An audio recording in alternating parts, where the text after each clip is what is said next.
Halo, apa kabar semua? Ketemu lagi dengan Bang Surya Channel, yaitu channel berbagi info menarik terpopuler, dan trending, memberi hiburan, motivasi, tutorial, dan pandangan hukum menurut ajaran Islam, serta berbagai momen yang bisa saya dokumentasikan, yang saya rangkum dalam bentuk video.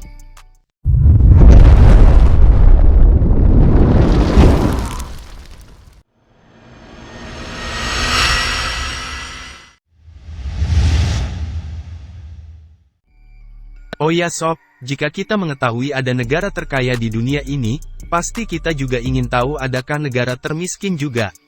Sebagaimana yang kita ketahui di dunia ini pasti ada negara termiskin.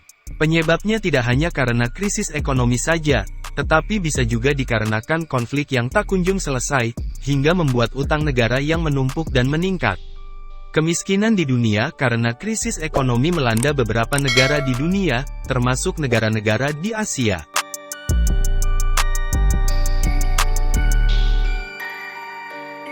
Alhasil, ada beberapa negara yang termasuk sebagai negara termiskin di Asia. Negara apa sajakah yang termasuk sebagai negara termiskin di Asia? Penasaran negara mana saja yang tergolong miskin di Asia? Mari kita bahas satu persatu. Inilah 5 negara termiskin di Asia. Yang pertama adalah Afghanistan.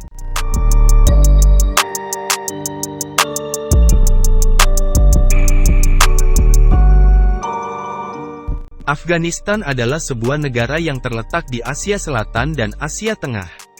Negara ini berbatasan langsung dengan Pakistan di timur dan selatan, Iran di barat, Turkmenistan dan Uzbekistan di utara, Tajikistan dan Tiongkok di timur laut. Wilayahnya meliputi 652.000 km persegi, menjadikannya negara terbesar ke-41 di dunia. Afghanistan memiliki populasi sekitar 31,4 juta pada 2020, dengan penduduk yang meliputi kelompok etnik Pashtun, Tajik, Hazara, dan Uzbek. Kabul adalah ibu kota dan kota terbesar Afghanistan. Setelah pasukan Soviet meninggalkan Afghanistan, negara ini menjadi negara Islam dengan adanya persetujuan Peshawar, namun sebagian besar wilayahnya telah dikuasai oleh pejuang Taliban yang memerintah negara itu selama hampir 5 tahun dengan menegakkan syariat Islam secara total. Sejak serangan tanggal 11 September tahun 2001 di Amerika, saat Taliban dipaksa keluar dari Afghanistan oleh koalisi yang dipimpin. Pada tahun 2021, setelah berperang selama 20 tahun, Presiden AS Joe Biden memutuskan untuk menarik mundur seluruh pasukan AS dari Afghanistan. Keputusan ini memberi ruang bagi Taliban untuk segera menyerang dan merebut wilayah-wilayah Afghanistan dari kontrol pemerintah pusat. Setelah mengambil kuasa atas provinsi-provinsi lain, Taliban berhasil memasuki Kabul, ibu kota Afghanistan, pada tanggal 15 Agustus tahun 2021. Afghanistan kemudian menjadi negara Islam yang menetapkan Islam sebagai agama dan hukum resmi.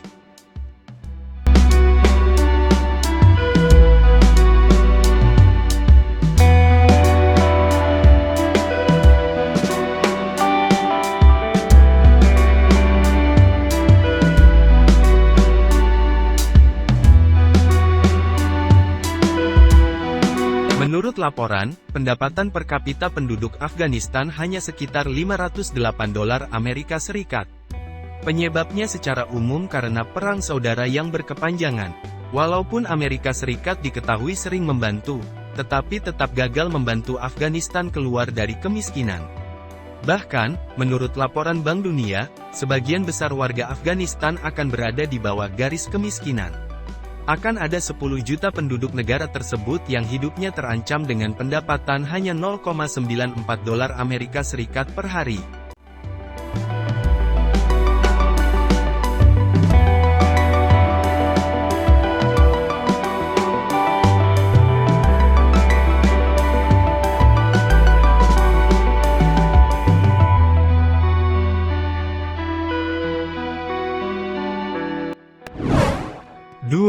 Korea Utara.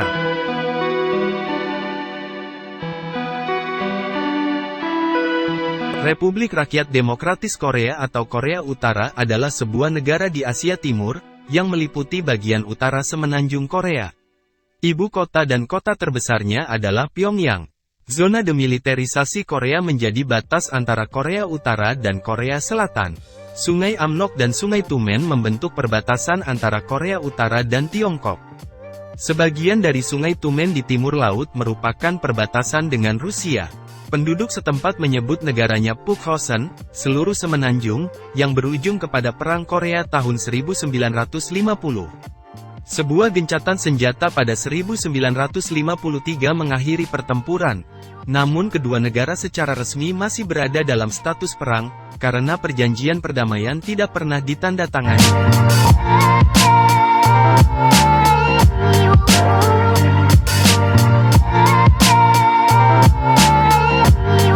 Pemimpin Korea Utara saat ini adalah Kim Jong-un, anak termuda Kim Jong-il.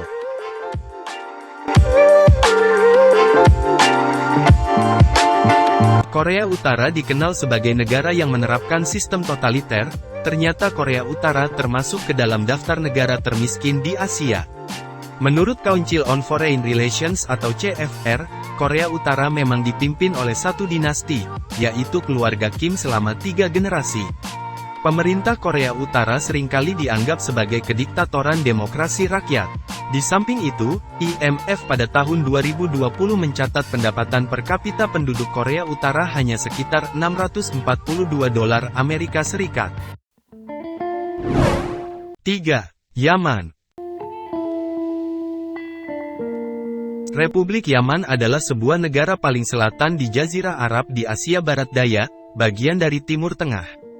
Yaman berbatasan dengan Laut Arab di sebelah selatan, Teluk Aden dan Laut Merah di sebelah barat, Oman di sebelah timur dan Arab Saudi di sebelah utara.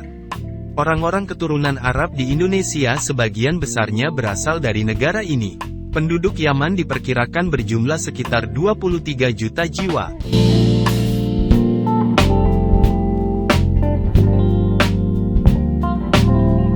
Luas negara ini sekitar 530.000 km, dan wilayahnya meliputi lebih dari 200 pulau. Pulau terbesarnya, Socotra, terletak sekitar 415 km dari selatan Yaman, di lepas pantai Somalia. Yaman adalah satu-satunya negara republik di Jazirah Arab.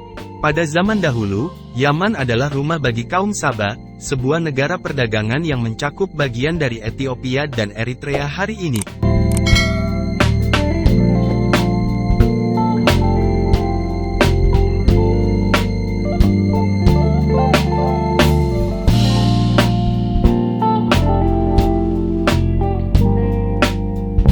Republik Arab Yaman dikenal sebagai Yaman Utara dengan Islam sebagai agama resmi yang mayoritas beraliran Islam Sunni dan Syiah mazhab Zaidiyah pada tahun 1962. Sedangkan Republik Demokratik Rakyat Yaman, dikenal sebagai Yaman Selatan yang berhaluan komunis, tetap menjadi protektorat Inggris sebagai protektorat Aden sampai tahun 1967 ketika menjadi negara merdeka dan kemudian, negara Marxis-Leninis. Kedua negara Yaman bersatu untuk membentuk Republik Yaman.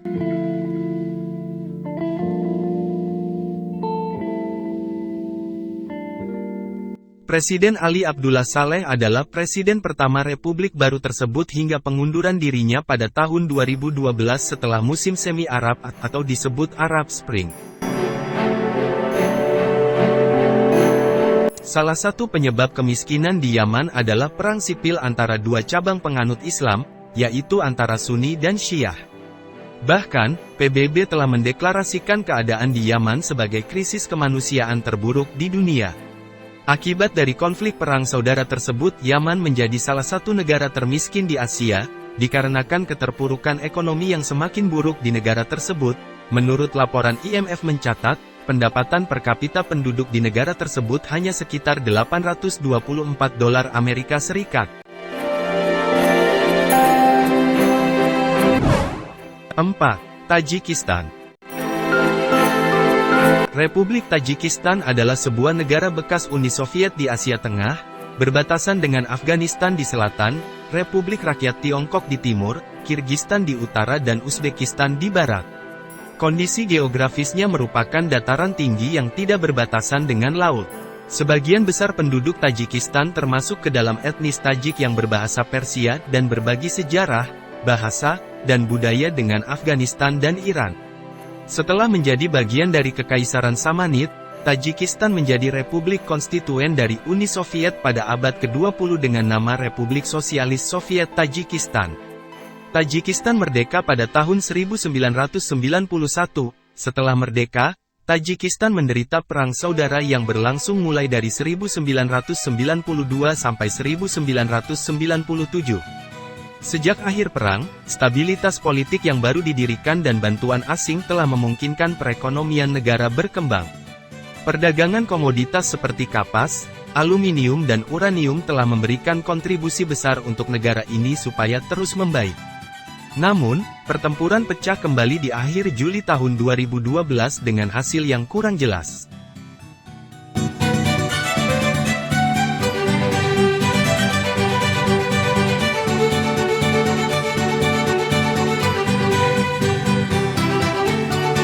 Wilayah Tajikistan sebenarnya bersebelahan dengan China, namun, tak membuatnya memiliki nasib yang baik seperti China. Pendapatan per kapita hanya sekitar $859 Amerika Serikat. Meski begitu, Tajikistan perlahan tetap mengalami kemajuan dalam memberantas kemiskinan. Buktinya, dari tahun 2000 sampai 2019, tingkat kemiskinan di Tajikistan menurun dan perekonomiannya tumbuh sekitar 7% setiap tahunnya. 5. Suriah. Suriah atau, dengan nama resmi Republik Arab Suriah, adalah sebuah negara di Asia Barat.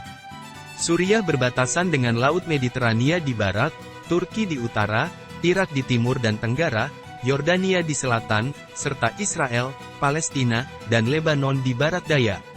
Siprus terletak di barat melintasi Laut Mediterania. Sebuah negara dataran subur, pegunungan tinggi, dan gurun, Suriah adalah rumah bagi beragam kelompok etnis dan agama, di antaranya mayoritas Arab Suriah, Kurdi, Turkmenistan, Asyur, Armenia. Dikuasai Ottoman, ia memperoleh kemerdekaan de jure sebagai republik parlementer pada tanggal 24 Oktober tahun 1945. Republik Suriah menjadi anggota pendiri Perserikatan Bangsa-Bangsa, suatu tindakan yang secara hukum mengakhiri mandat Prancis sebelumnya, meskipun pasukan Prancis tidak meninggalkan negara itu sampai April tahun 1946. Suriah menduduki peringkat terakhir pada Indeks Perdamaian Global dari 2016 hingga 2018, menjadikannya negara paling kejam di dunia karena perang. Konflik tersebut telah menewaskan lebih dari 570.000 orang, menyebabkan 7,6 juta pengungsi internal menurut perkiraan UNHCR Juli tahun 2015 dan lebih dari 5 juta pengungsi tercatat pada Juli tahun 2017 oleh UNHCR, membuat sensus populasi menjadi sulit dalam beberapa tahun terakhir. Mirip seperti Afghanistan, negara Suriah juga mengalami kemiskinan karena konflik yang tak kunjung selesai, sehingga membuat Suriah sulit berkembang. Hal itu membuat para investor enggan menanamkan modalnya di sana karena cenderung tidak aman. Selain itu, akses kesehatan, pendidikan, perumahan, dan makanan semakin berkurang. PDB per kapita Suriah dilaporkan sebesar $1,012,801 Amerika Serikat pada 2019. Rekor ini naik dibanding sebelumnya yaitu $786.700 Amerika Serikat untuk 2018. Data PDB per kapita Suriah diperbarui tahunan, dengan rata-rata $1,373.912 Amerika Serikat dari 2002 sampai 2019, dengan 18 observasi. Data ini mencapai angka tertinggi sebesar $3,017.245 Amerika Serikat pada 2011 dan rekor terendah sebesar $745.046 Amerika Serikat pada 2017. Demikianlah 5 negara termiskin di Asia. Apabila bermanfaat dan menambah wawasan Anda, silahkan dibagikan ke teman yang lain, silahkan beri komentarnya juga, tekan tanda jempolnya. Jangan lupa di-subscribe dan tekan loncengnya, agar dapat notifikasi jika saya upload video terbaru. Sampai ketemu di video selanjutnya.